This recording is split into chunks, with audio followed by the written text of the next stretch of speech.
Kini saatnya kita ikuti Palembang Insight.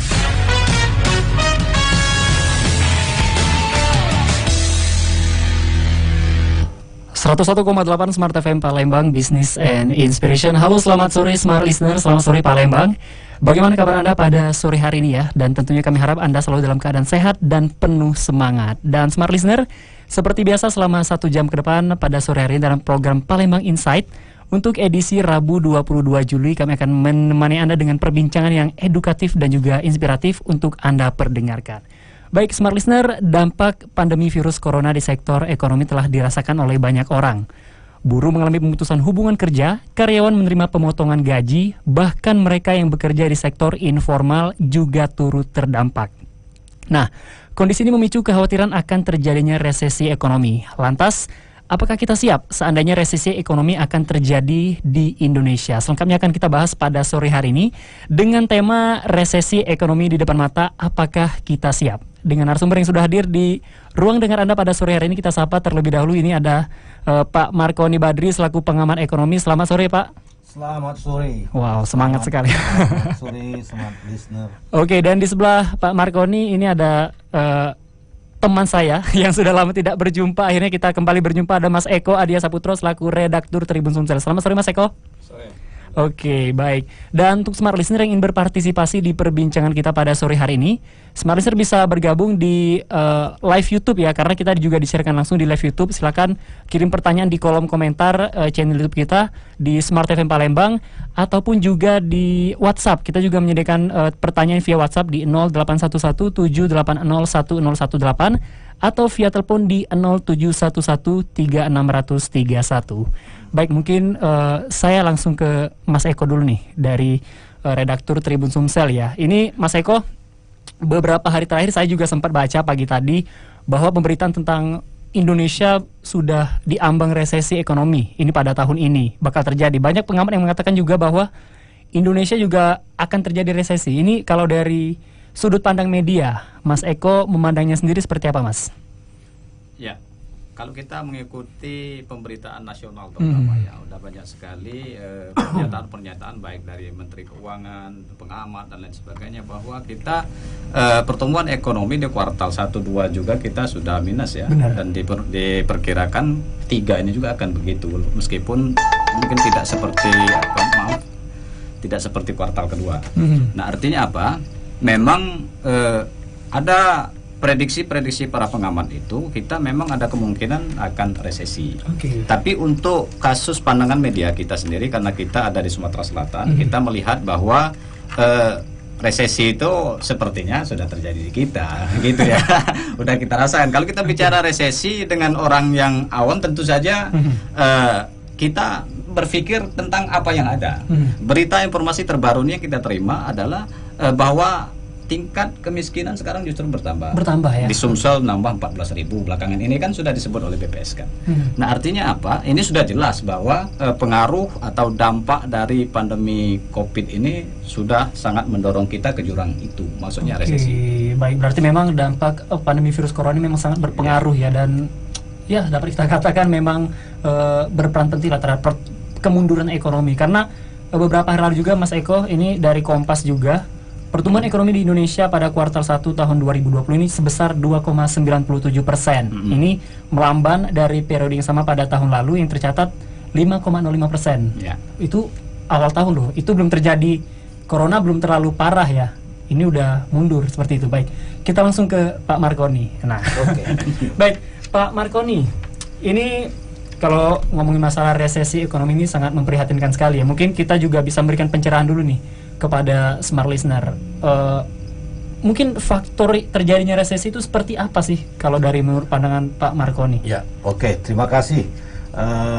Selamat siang, Smart Listener. Jadi saya akan coba dulu bicarakan bahwa dalam teori ekonomi itu ada yang namanya krisis ekonomi. Krisis ekonomi terbagi 2, ada yang namanya resesi, ada depresi. Resesi itu terjadi apabila PDB, produk domestik bruto suatu negara itu terjadi penurunan selama minimal 6 bulan berturut-turut. Nah, kita sudah mulai Januari, Februari, Maret, April, Mei, Juni, Juli. artinya memang sekarang kalau kita mengacu kepada teori ini, maka memang Indonesia dan negara juga sudah memasuki resesi. Apa ciri-ciri resesi itu? Nah, misalnya ciri-ciri resesi itu ditandai dengan satu pengangguran tinggi. Kata sudah bicarakan tadi bahwa gelombang PHK di kita ini ada yang dirumahkan, ada yang diberhentikan. Itu luar biasa. Anda lihat di industri perhotelan, di industri pariwisata, di industri terutama swasta, itu udah sekian juta orang yang artinya yang tadinya misalnya belum ditambah pengangguran sebelumnya. Jadi ada penambahan pengangguran sekitar 5 jutaan.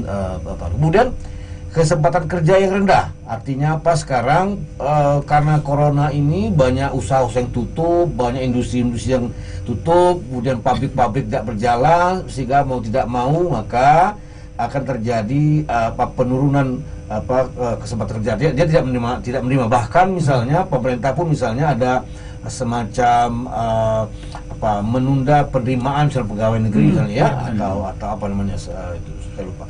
Kemudian tingkat upah stagnasi dan kejatuhan dalam penjualan retail. Nah, kita lihat sekarang bagaimana banyak usaha-usaha tutup ya, usaha-usaha tutup. Kemudian memang kita lihat bagaimana misalnya sekarang kemampuan orang membayar tenaga kerja itu Anda lihat ada yang mau dibayar separuh asal tetap bekerja ya.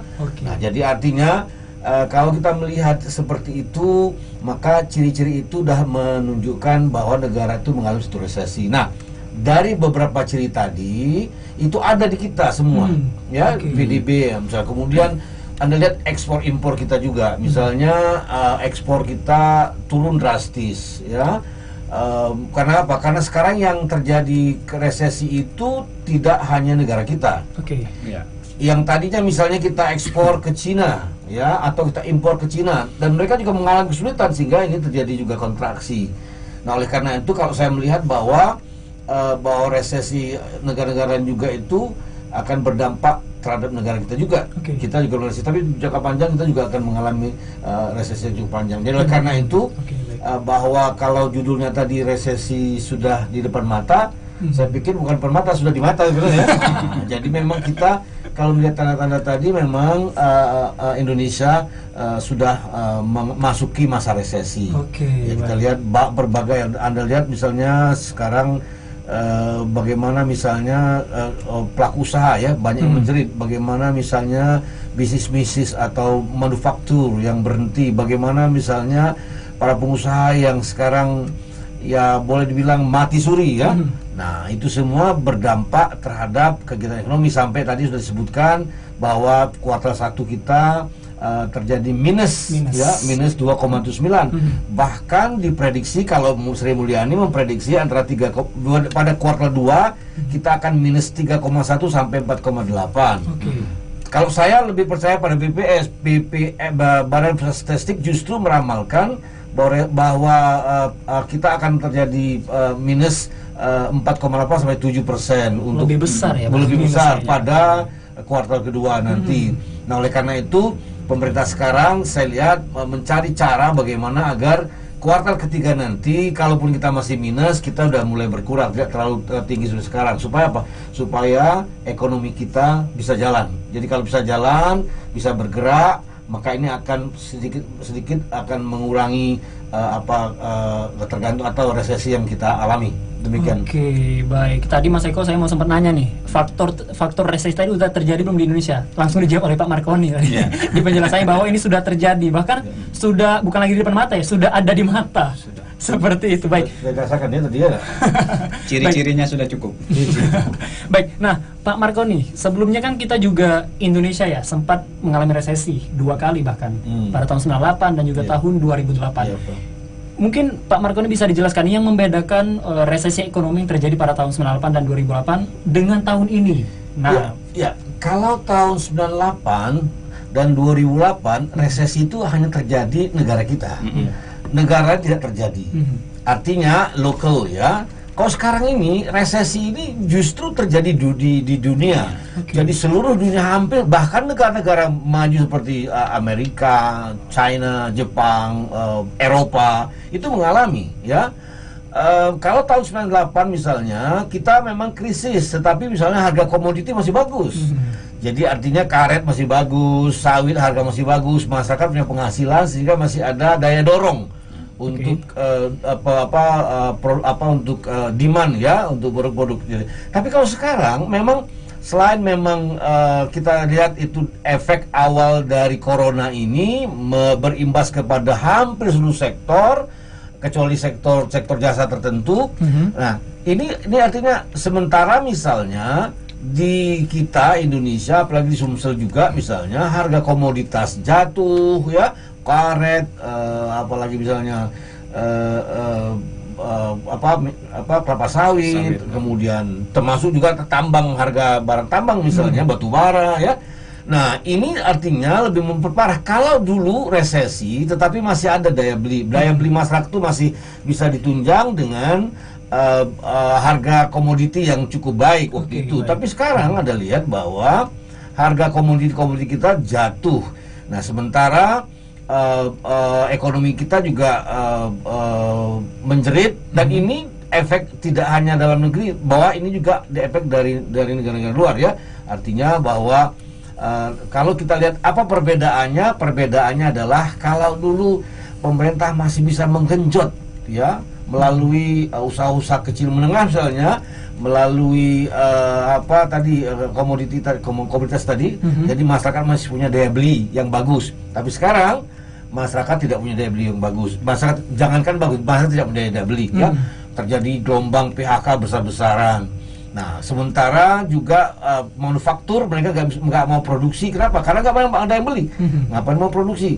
Bahkan sekarang kita lihat di Palembang saja misalnya, ada beberapa hotel yang sudah diminta oleh pemerintah buka, tapi dia nggak buka. Kenapa dia nggak buka? Nggak ada yang mau datang. Nggak ada tamu. Ngapain dia buka? Dia bahkan kalau Anda lihat sekarang misalnya rata-rata misalnya yang saya lihat hotel itu menjual harga hotel mereka separuh, bahkan di bawah harga jauh sebelumnya, di bawah dari 50%. Dan itu pun tingkat huniannya hanya berapa persen, 30-20%. Ada restoran-restoran ya, Anda lihat itu restoran-restoran itu akibat tidak adanya tamu, tidak adanya orang yang datang, akibat dulu awalnya mahalnya penerbangan, kemudian sekarang karena ketatnya peraturan orang mau terbang ke sana dan orang takut untuk berpergian ke tempat lain, sehingga itu berimbas rumah makan, transportasi. Anda lihat sepi sekali. Ada kalau di bandara ya, porter nggak ada pekerjaan. Nah, ini semua berimbas, artinya ini akan menjadi bola salju, nendang sana nendang sini, sehingga ini akan semakin memperparah kondisi ekonomi. Tetapi kalau kita lihat secara global, pertumbuhan di Sumsel masih lebih tinggi daripada pertumbuhan secara nasional. Ya, jadi artinya karena kita juga waktu PSBB itu baru Maret ya, sehingga kita sementara tempat lain Januari sudah mulai atau Februari sudah mulai melakukan, kita Maret April lah baru merasakan. Jadi meskipun kita memang sudah mengalami juga kesulitan, tetapi secara nasional atau secara global kita masih jauh lebih baik secara nasional.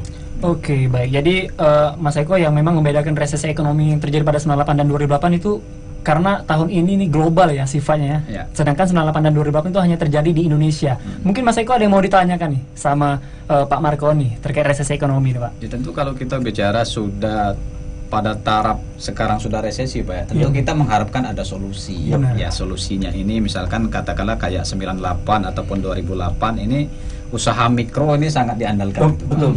Sekarang ini kita lihat kan tetangga-tetangga kita yang jualan pempek, yang dia punya modal sendiri, mengolah sendiri, usaha rumahan sendiri, tidak impor segala macam, kan masih bisa jualan meskipun tidak terlalu banyak gitu kan. Nah, apakah kemungkinan juga untuk resesi kali ini juga bisa kita optimalkan lagi? Ya. Jadi kalau kita lihat memang struktur ekonomi Indonesia ini agak unik dibandingkan negara lain ya. Kita itu 63% lebih itu ya ada UMKM ya, IKM. Jadi memang kalau saya buat di sini adalah yang sudah saya tulis, mungkin nanti akan terbit di salah satu media, bahwa ada skenario keluar dari krisis ekonomi. Nah, yang saya lihat sini yang pertama memang kita kalau bicara tentang krisis ekonomi itu ada dua instrumen yang kita bisa pakai. Satu instrumen moneter, satu instrumen fiskal.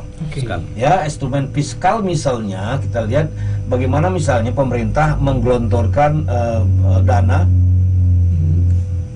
dana untuk misalnya usaha kecil menengah. Nah, usaha kecil menengah ini memang harus menjadi perhatian khusus. Jadi pemerintah harus memberikan kemudahan-kemudahan baik pembiayaan, mungkin rescheduling hutang atau membantu kemudahan pembiayaan. Nah, tadi persoalannya adalah banyak sekali UMKM kita atau IKM kita itu yang bankable ya. Nah, oleh karena itu pemerintah mungkin bisa memberikan semacam bantuan-bantuan mempermudah mereka untuk akses ke perbankan atau ada bantuan lain ya. Kemudian misalnya tingkat suku bunga yang lebih rendah itu second moneter. Nah, sehingga nanti kalau UKM ini bisa digerakkan ya UMKM ini, maka dia sedikit banyak akan mendorong sektor. Kalau kita perhatikan sini ya, kalau kita lihat bahwa data empiris bahwa penyerapan tenaga UMKM itu kalau kita lihat data yang ada 107 juta orang ya. Untuk skala makro, skala mikro, untuk skala mikro itu dia menyerap 107 juta orang.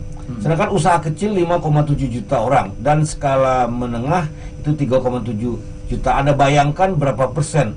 Sementara skala ekonomi makro misalnya usaha-usaha besar, misalnya produksi usaha besar itu hanya menyerap 3,58 juta. Artinya tidak lebih dari 3% dari total pekerja Indonesia. Nah, oleh karena itu kalau memang pemerintah ingin keluar dari krisis ini, salah satu kebijakan fiskal yang harus dilakukan adalah bagaimana mereka harus mendorong atau menggelontorkan dana untuk membantu 60,3% UMKM yang ada di Indonesia ini. Nah, jadi ini menjadi catatan. Yang kedua yang dilakukan pemerintah misalnya kebijakan fiskal yang dilakukan pemerintah yang sudah dilakukan pemerintah sekarang misalnya dengan memberikan bantuan sosial atau dana talangan ya, dana bantuan sosial untuk masyarakat. Nah, itu juga saya lihat bisa membantu. Karena apa? Karena masyarakat ini yang kelas bawah yang diberikan bantuan itu dia punya uang, dia belanja di warung, yang warung juga membelanjakan uang untuk belanja lagi.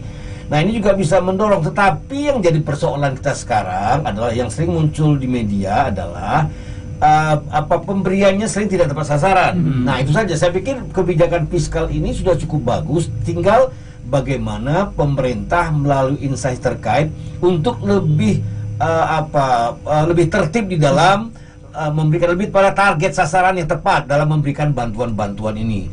Nah, misalnya sekarang ada contoh lain misalnya yang dilakukan pemerintah untuk fiskal. Misalnya ada rencana mungkin bulan Agustus ini pemerintah akan memberikan gaji 13 kepada pegawai negeri ya, yang tadinya diperkirakan akan berikan bulan Oktober, Desember atau November karena uang kita tidak ada. Tapi pemerintah berpikir juga kalau nanti diberikan pada bulan November dan Desember, ini berarti nanti semester 3 kita akan lebih terpuruk, maka diberikan semester 2 ini dengan harapan uang itu untuk dibelanjakan, sehingga ini juga bisa mendorong sehingga resesi yang terjadi di kita ini sedikit banyak akan berkurang lah ya. Jadi ada itu fiskal. Nah, di sistem moneter misalnya ada kemudahan-kemudahan dalam insentif pajak misalnya. Itu adalah pemerintah melakukan insentif pajak terhadap usaha-usaha tidak hanya mikro tapi juga usaha makro. Kemudian ada rescheduling ya, hutang. Kemudian juga pemerintah misalnya memberikan tingkat bunga yang murah misalnya ya, tingkat suku bunga murah. Nah, ini juga adalah beberapa contoh bagaimana misalnya pemerintah ini ingin mencoba keluar dari resesi. Jadi kalau kita bicara bagaimana keluar dari resesi ekonomi ini, ada dua instrumen yang harus kita gunakan. Satu instrumen moneter, satu instrumen fiskal. Nah, tinggal bagaimana kita lihat sudah banyak beberapa kebijakan dilakukan pemerintah, baik sistem moneter maupun fiskal. Tinggal kita mendorong bagaimana supaya ini bisa terpasar. Contoh sederhana misalnya, kalau pemerintah mengandalkan misalnya kemudahan misalnya akses perbankan, nah tapi yang sering terjadi misalnya UMKM ini ketika dia berhubungan perbankan masih sulit, tidak cukup syarat. Ya, tidak cukup syarat karena mereka bankable. Nah, itu harus diperhatikan karena kalau harus dia bankable memang sulit. Kemudian misalnya rescheduling hutang. Ternyata misalnya perbankan maupun perusahaan-perusahaan lain, leasing dan sebagainya, misalnya ternyata di praktek lapangan tidak mau tidak mau melaksanakan kebijakan pemerintah. Nah, kalau itu dia tidak dilakukan oleh mereka, berarti mereka tidak menunjang pemerintah. Jadi rescheduling hutang itu bisa misalnya menyebabkan orang tidak bayar cicilan dulu, bisa saja misalnya dia hanya bayar bunga saja. Jika ada ringan, sehingga dia bisa dapat uang untuk dia gelontorkan. Tadi kalau jualan pempek, dia masih bisa beli sagu, beli gandum, beli ikan untuk dia gelontorkan, sehingga uang itu berjalan. Nah, ini akan menstimuli kegiatan ekonomi secara mikro. Sektor real juga akan berjalan. Baik. Kita jeda dulu Pak Marconi. Ini semangat sekali ya Pak Marconi. Dan untuk smart listener, kami akan kembali di segmen selanjutnya. Untuk Anda ingin berpartisipasi, kami masih membuka sesi tanya jawab. Silakan hubungi kami di via telepon di 071136031 atau di via WhatsApp kami di 0811780118. Dan smart listener juga bisa mengirimkan pertanyaan di kolom komentar channel YouTube kami Smart FM Palembang, karena ini juga di-sharekan langsung di channel YouTube Smart FM Palembang. Silakan kirimkan pertanyaan kalian di kolom komentar. Kami segera kembali. Palembang Inside.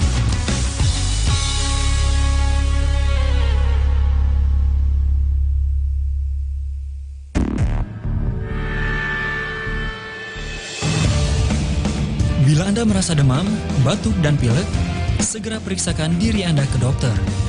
Bila Anda pernah kontak dengan pasien COVID-19 tapi masih sehat, mohon segera karantina atau isolasi mandiri selama 14 hari. Dan yang terakhir, bila Anda baru saja pulang dari luar negeri, segera karantina mandiri selama 14 hari atau bisa datangi rumah sakit rujukan COVID-19. Mari bantu dokter dan tenaga medis COVID-19 dengan berdiam diri di rumah, bekerja dari rumah, dan konsumsi makanan yang bergizi. Ayo kita lawan COVID-19. Pesan ini disampaikan oleh Radio Smart FM Palembang.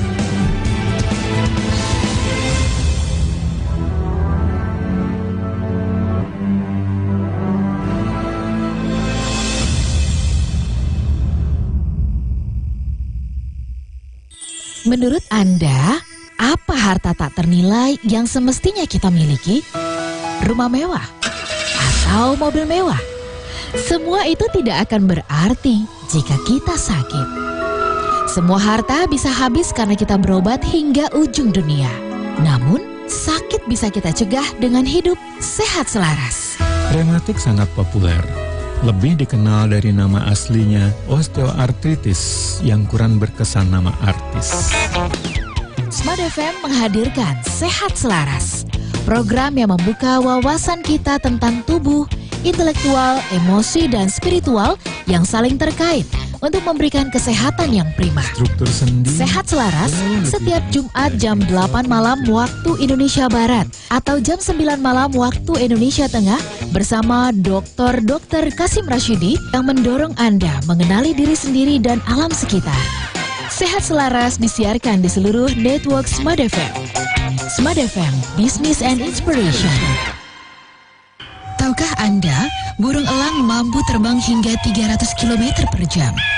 Burung elang dikenal sebagai burung yang tangguh dan berkarakter kuat. Terbang sendiri di angkasa luas dengan percaya diri. Itu membedakannya dengan burung lainnya. Bagaimana dengan kita yang dikaruniai Tuhan, akal, dan budi?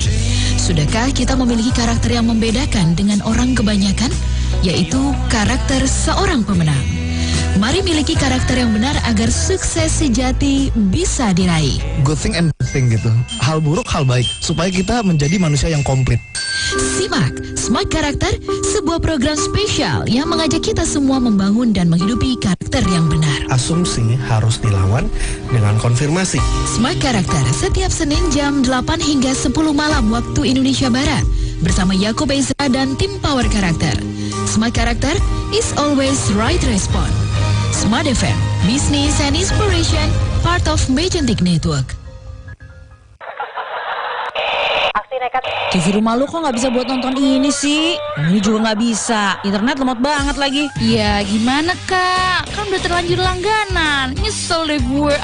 Ya makanya pakai IndiHome dong. Karena selain akses internet cepat dan nonton channel favorit di UCTV, IndiHome itu punya banyak layanan tambahan atau yang dinamain add-on. Ada add-on mini pack. Kamu bisa pilih paket channel TV favorit yang kamu suka. Ada juga add-on set top box atau STB tambahan. Jadi bisa nonton UCTV di TV lain di rumah. Jadi nggak bakal rebutan remote TV. Nah, yang langganan IndiHome-nya masih internet doang nih, kamu juga bisa tambah add-on UCTV. Dan kamu juga bisa upgrade speed internet di rumahmu sampai 100 MB per second. Wah, enak banget. Gue mau langganan deh kalau gitu langsung. Ya harus dong.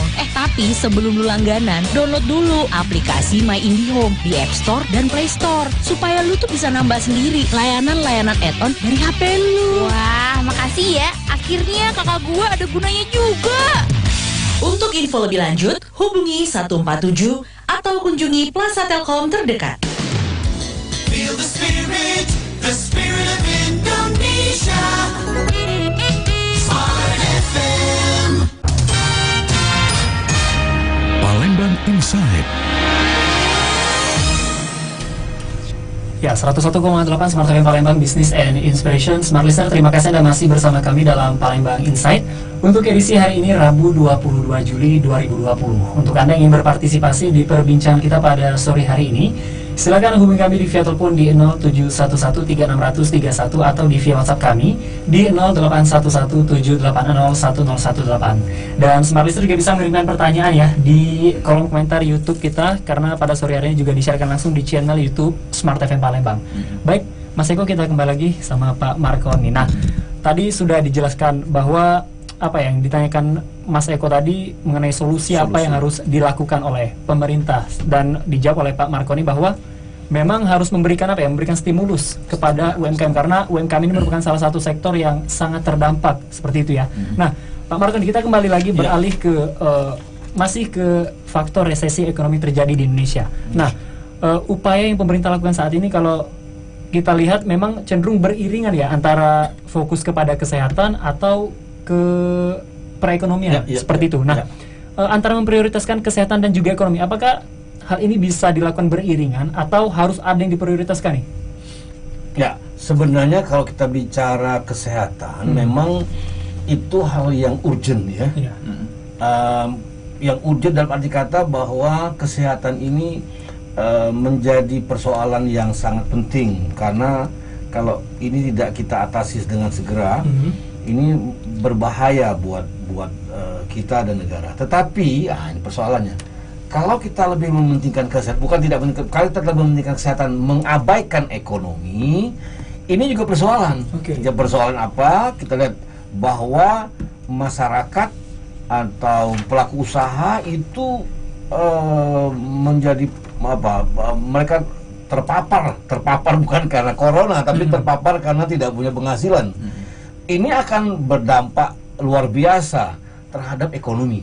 Nah, oleh karena itu memang sebaiknya beriring. Artinya kita tetap, misalnya usaha-usaha itu, beberapa sektor usaha kita buka dengan asumsi bahwa mereka mengikuti protokol kesehatan.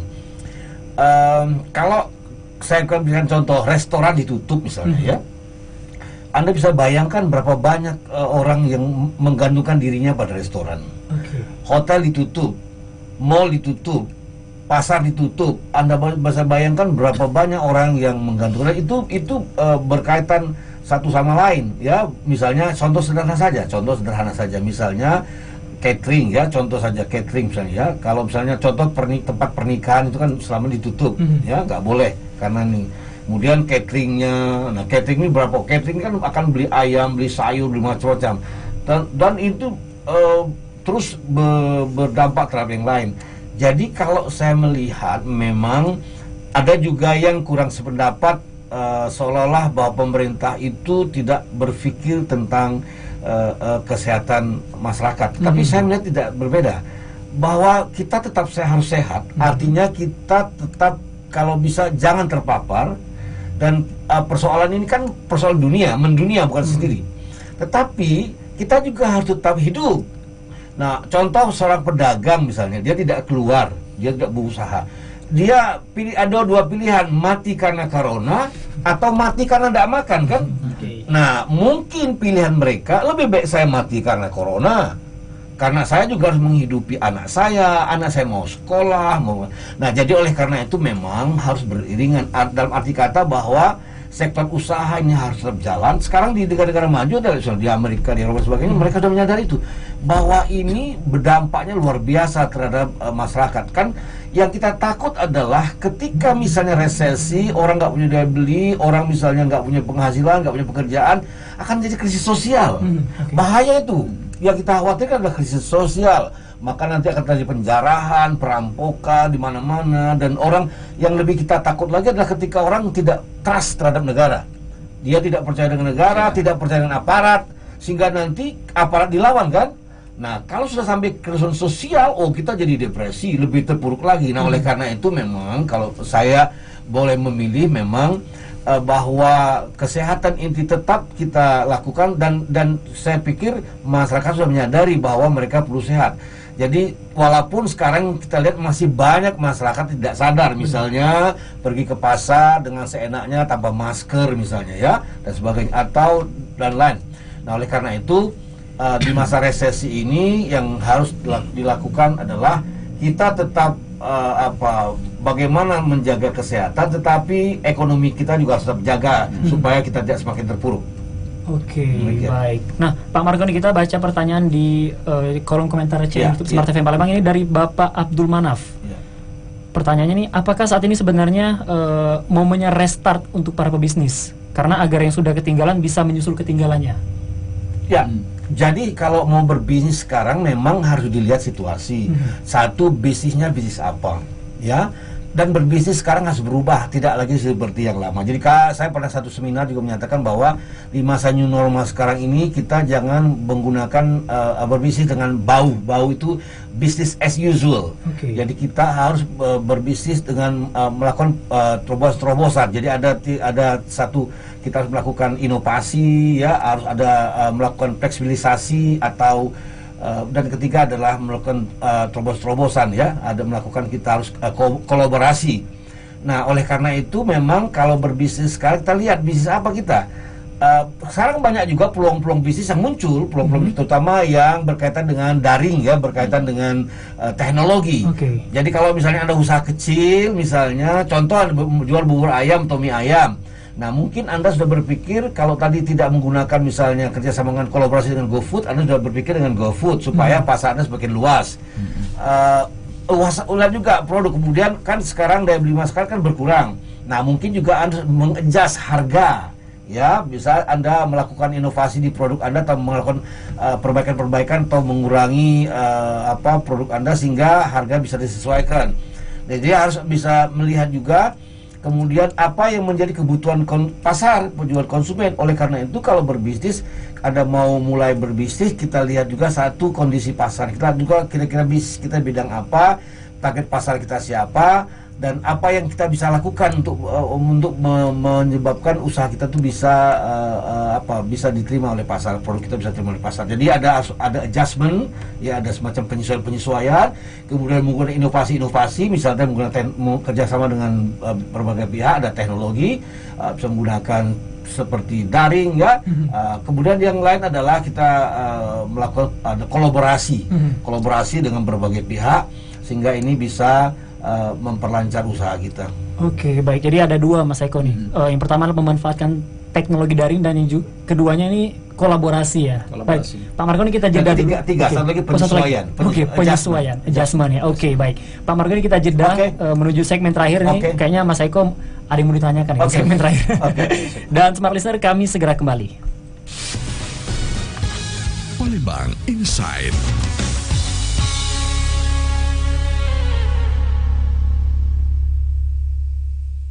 Kopi bubuk benua 100% asli Semendo Blend dari biji kopi pilihan daerah Semendo yang terkenal cita rasanya lebih harum, lebih sedap dan nikmat setiap saat. Kaya manfaat, sangat cocok untuk membuat espresso latte. Kopi bubuk benua, kopi lokal pertama yang bersertifikasi SNI, BPOM dan halal.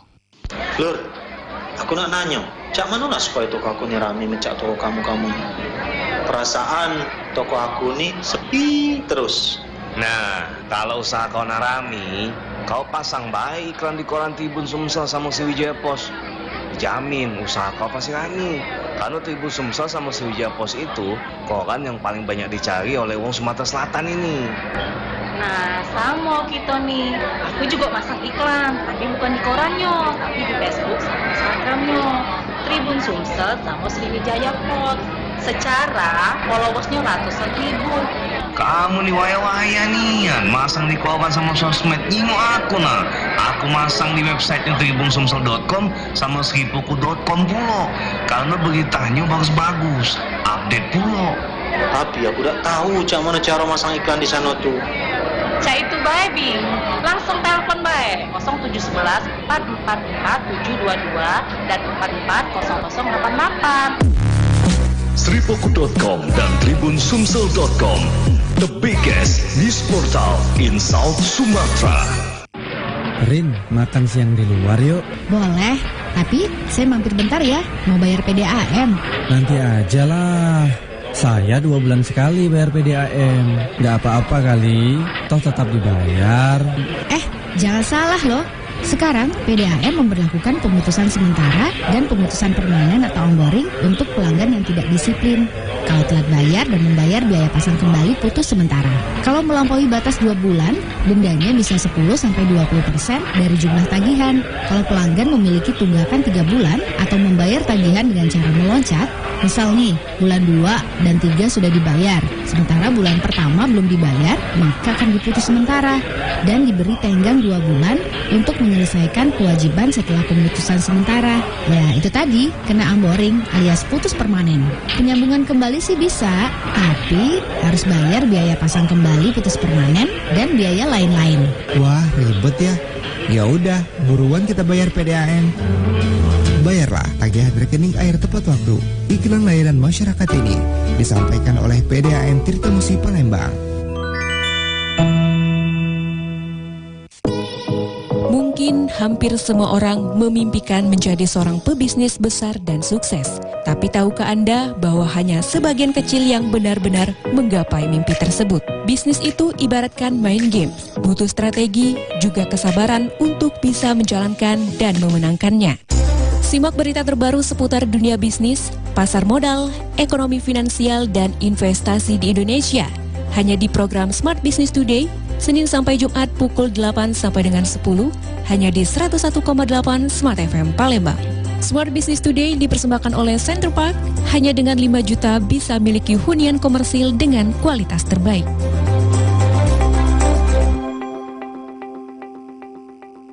Your favorite songs from Smart FM. Palembang Insight. Ya, 101,8 Smart FM Palembang Business and Inspiration. Smart Listener, terima kasih Anda masih bersama kami dalam Palembang Insight. Dan kita sudah berada di segmen terakhir perbincangan kita pada sore hari ini bersama Pak Marconi. Nah, ini mungkin di segmen terakhir Mas Eko ada pertanyaan mungkin yang mau disampaikan sama Pak Marconi. Tadi sudah dijawab Pak Marconi pertanyaan dari kolom komentar YouTube ya, bahwa hal apa yang harus dilakukan untuk para pebisnis, khususnya untuk pebisnis yang sebelumnya ketinggalan, untuk mengejar ketinggalannya. Ya, ada tiga faktor. Yang pertama, pemanfaatan teknologi digital, kolaborasi, dan juga adjustment. Nah, mungkin Mas Eko ada yang mau ditanyakan sama Pak Marconi? Ya, sebenarnya mengingat waktu, sebenarnya banyak yang mau ditanyakan. Banyak sekali. Karena jarang-jarang sudah ketemu sama pakar nih. Cuma paling tidak ini kan di Sumsel ini kita nih khas pempek, Pak. Rasanya kalau tiap hari tak makan pempek itu cak mano yang rasanya. Ada peribahasanya itu, Pak. Betul. Nah, kira-kira bisnis pempek ini mak mano, Pak, agar lebih baik ke depannya, Pak? Iya, bisnis pempek ini memang prospek ya.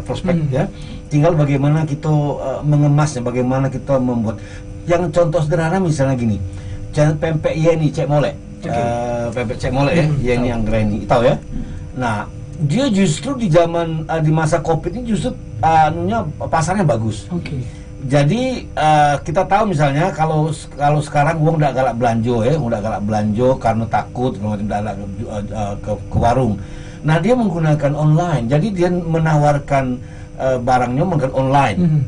Bahkan sekarang dia udah pakai vakum, ya. Dia bisa juga kirim bahkan ke Bandung, sekarang bahkan sudah bisa ke Malaysia.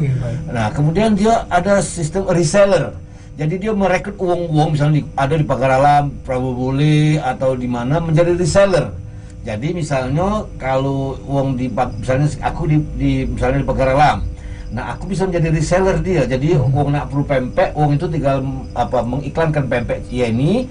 Nah, pesanan nanti dia akan kirim ke Yeni akan kirim ke Pagar Alam. Dan justru sekarang bisnisnya ada omsetnya jauh lebih tinggi dibandingkan ketika dia sebelum corona. Gitu, ya? Nah, maksud saya itu tadi, satu, dia ada inovasi. Inovasinya apa? Inovasinya dia misalnya menggunakan online sebagai media, ya. Kemudian dia ada kerjasama, misalnya kerjasama dengan kantor pos, dengan Kiki, dengan JNE. Jadi dia udah ada kerjasama, JNE udah tahu.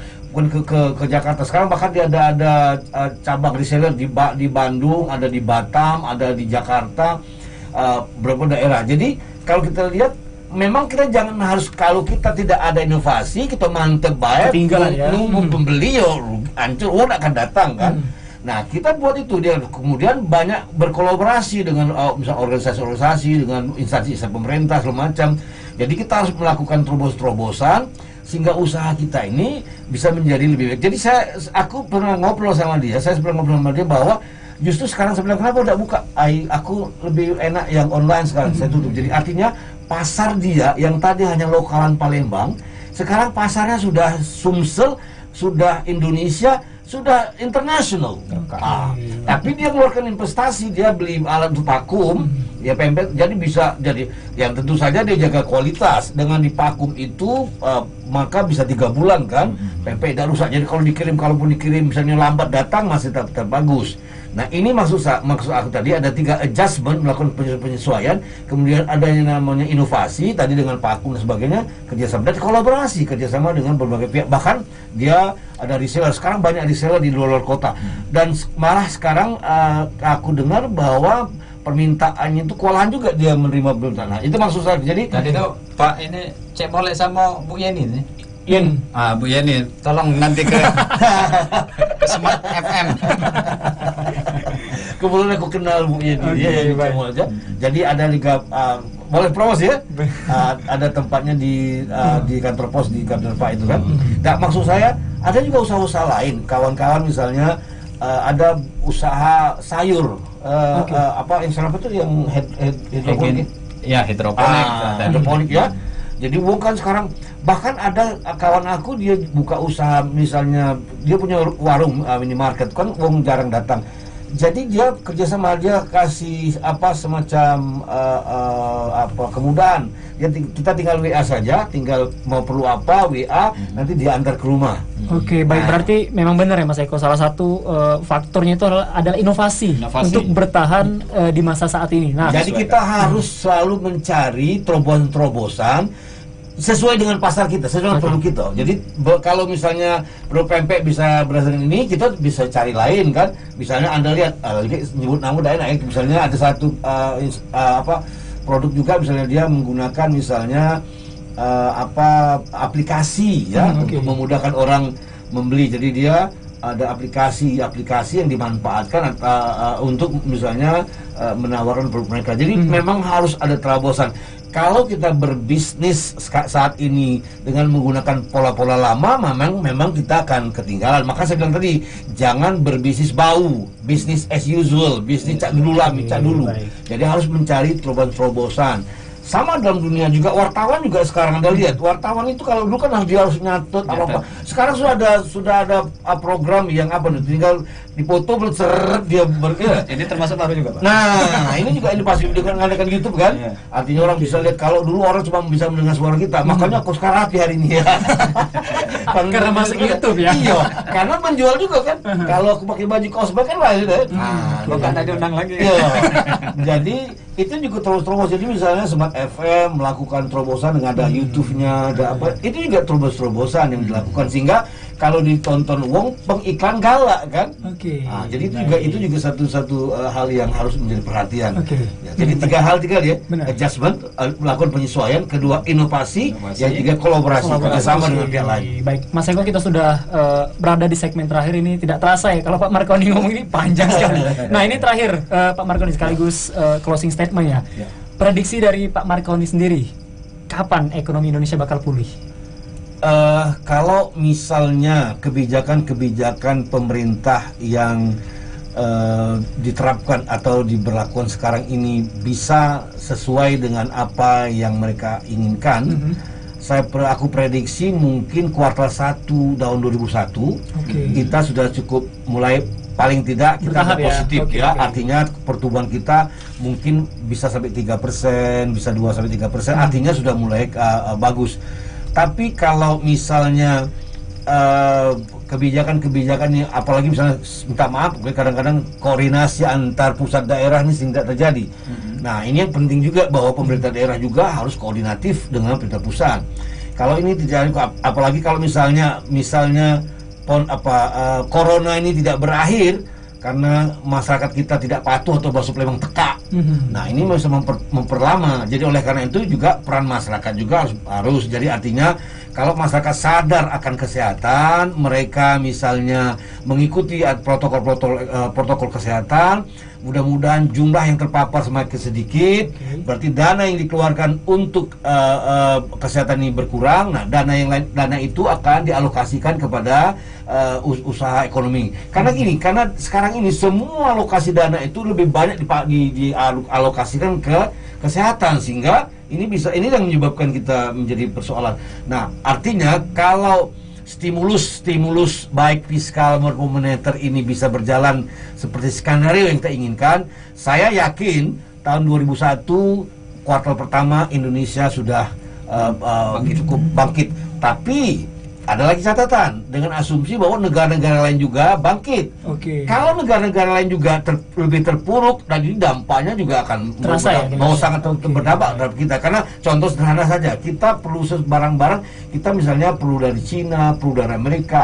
Kalau Amerika tidak impor ke kita nggak bisa ekspor, bagaimana kita bisa meningkatkan kegiatan ekonomi kita? Jadi artinya ada internal, ada eksternal. Nah, kita berharap mungkin secara eksternal ada perubahan, internal juga ada perubahan, sehingga, dan saya yakin karena kalau dilihat dari statistik bahwa meskipun kita resesi, kita masih jauh lebih baik dibandingkan dengan beberapa negara, termasuk Singapura dan Malaysia, kemudian negara lain ya. Baik. Berarti awal tahun depan ya, kurang awal tahun depan. Apalagi kan di kuartal 2 kita kan ada Piala Dunia. Mudah-mudahan itu bisa membantu. Mudah-mudahan. Jadi mudah-mudahan ya. Pak Marconi dan Mas Eko, terima kasih sudah berpartisipasi di perbincangan kita pada sore hari ini. Sebenarnya kurang ya Mas Eko ya. Masih banyak yang harus dibahas. Nanti dilanjutkan nanti edisi kedua. Baik, dan Smart Listener, sekian dulu perbincangan kami dalam program Palembang Insight pada sore hari ini, dan terima kasih buat para penanya yang sudah berpartisipasi di channel YouTube kita di Smart FM Palembang, dan ini juga akan kita sharekan tayangkan langsung juga ya di channel YouTube Smart FM Palembang. Dan akhir kata, saya Fernando Oktarisa pamit. Terima kasih dan sukses untuk Anda. Baru saja Smart Listener kami temani di acara Palembang Insight, kerjasama Radio Smart FM dengan Harian Umum Tribun Sumsel.